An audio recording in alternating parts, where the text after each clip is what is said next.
Mengukur benda, pensil panjangnya 7 cm, pulpen panjangnya 11 cm, kapur panjangnya 5 cm, penggaris panjangnya 30 cm, buku panjangnya 20 cm.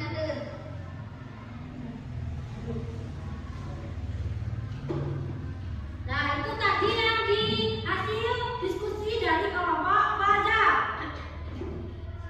Bisa jadi kalian sudah bisa mengamati, oh benda di sekitar kelas itu ada apa, wujudnya itu apa, terus kalian bisa mengukur benda misalnya pulpen ukurannya berapa. Ya, terus kalian bisa apa?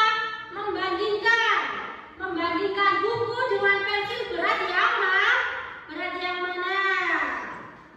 Nah, baik, berarti kalian sudah paham ya? Apakah ada yang ingin bertanya sebelum Ibu Guru melanjutkan materi yang selanjutnya? Tidak?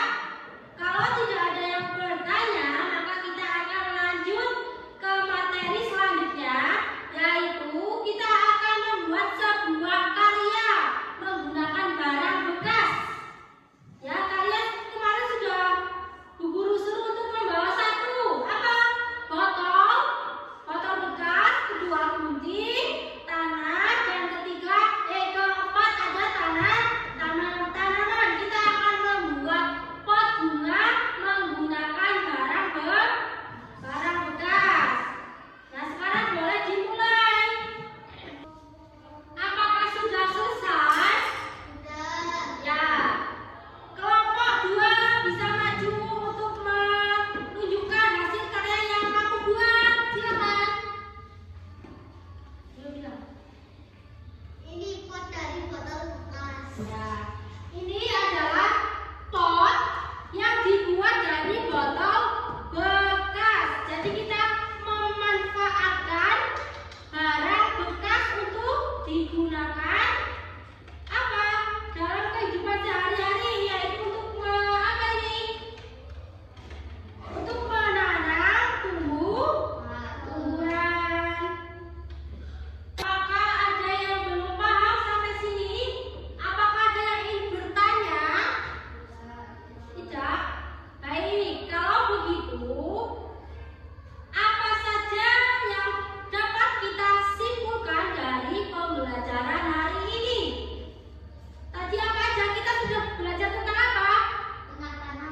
Tentang wujud benda ada 3, yaitu cair, padat, dan gas. Lanjut, kita belajar apa tadi? Tentang perubahan wujud.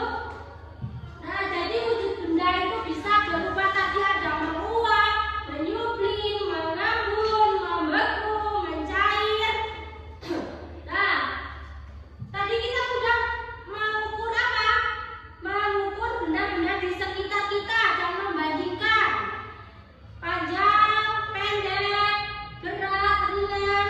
Nah, kita juga sudah membuat karya menggunakan botol bekas, yang artinya kita akan memanfaatkan barang bekas di sekitar kita untuk apa? Untuk digunakan dalam kehidupan kita sehari-hari. Karena ini sudah waktunya istirahat, maka pembelajaran tentang tema 3 benda di sekitarku bisa dilanjutkan besok. Dan sekarang kita akan tutup pembelajaran dengan bacaan alhamdulillah. Alhamdulillah. Baik. Mungkin cukup itu yang dapat aku sampaikan.